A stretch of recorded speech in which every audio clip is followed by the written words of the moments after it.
नमस्ते मेरे प्यारे बच्चों। इसमें सबसे पहले देखिए क्या है, भूमि से 60 मीटर की ऊंचाई पर एक पतंग उड़ रही है। भूमि से क्या मीटर, 60 मीटर की ऊंचाई पर। चलिए एक पतंग उड़, पतंग में लगी डोरी, पतंग में लगी डोरी को अस्थायी रूप से भूमि के एक बिंदु से बांध दिया गया है। अब भूमि के साथ डोरी का झुकाव 60 डिग्री है। यह मान कर कि डोरी में कोई ढील नहीं है। डोरी की लंबाई ज्ञात करना है आपको, ठीक है। तो डोरी का आपको लंबाई ज्ञात करना है। देखिए सबसे पहले यहाँ आपको मान लिया जाए, यहाँ पे क्या है, यहाँ पे एक आपका पतंग उड़ रहा है, ठीक है। यहाँ पे आपका क्या हो रहा है, एक पतंग उड़ रहा है। चलिए जब यहाँ पे आपका एक पतंग उड़ रहा है तो रहने दीजिए, उड़ने दीजिए, ठीक है। ये पतंग उड़ रहा है और इस 60 मीटर की ऊंचाई पर उड़ रहा है। क्या मीटर का, 60 मीटर की ऊंचाई पर उड़ रहा है। और ये आपका डोरी तनी हुई है पतंग से, ठीक है। ये आपका डोरी तनी हुई है पतंग से। जब चलिए यहाँ और भूमि के साथ 60 डिग्री का भी कोण बना रहा है, ठीक है। तो ये आपका ए हो गया। चलिए यहाँ आपका ओ हो और ये आपको बी मान लेना है, ठीक है। इसमें देखिए आपका समकोण त्रिभुज बन गया। चलिए इसमें सबसे पहले आपको माना समकोण,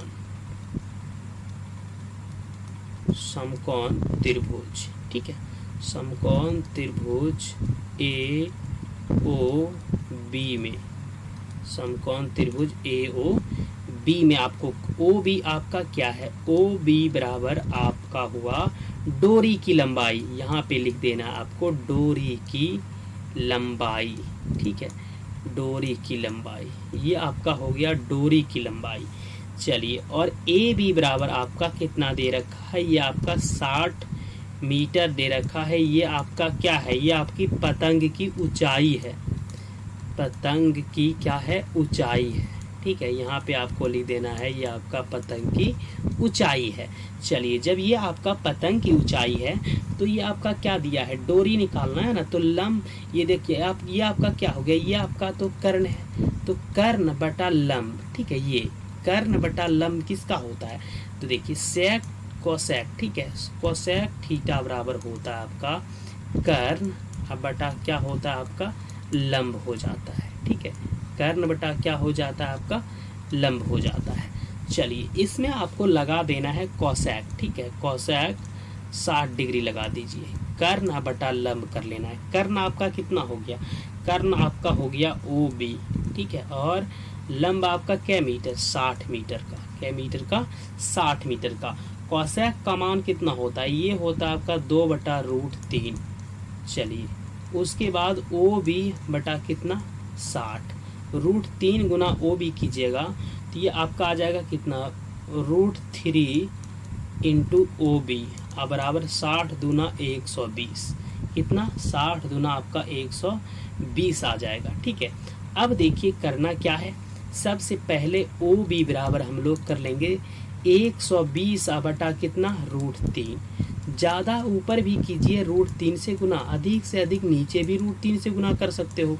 तो आपका 120 √3 ऊपर आ जाएगा और 3 तिया 9 का वर्गमूल 3, 3 से इसको कटा सकते हो, ये आपका 40 यानी 40 बार में कट जाएगा। तो ओ बी बराबर आपका आ जाएगा 40 और रूट कितना हो जाएगा 3 हो जाएगा, 40 √3 आ जाएगा, जो कि पतंग, ये क्या है, ये है आपका पतंग। इस प्रकार पतंग की डोरी की लंबाई यहाँ पे आप लिख सकते हो इस प्रकार, ठीक है।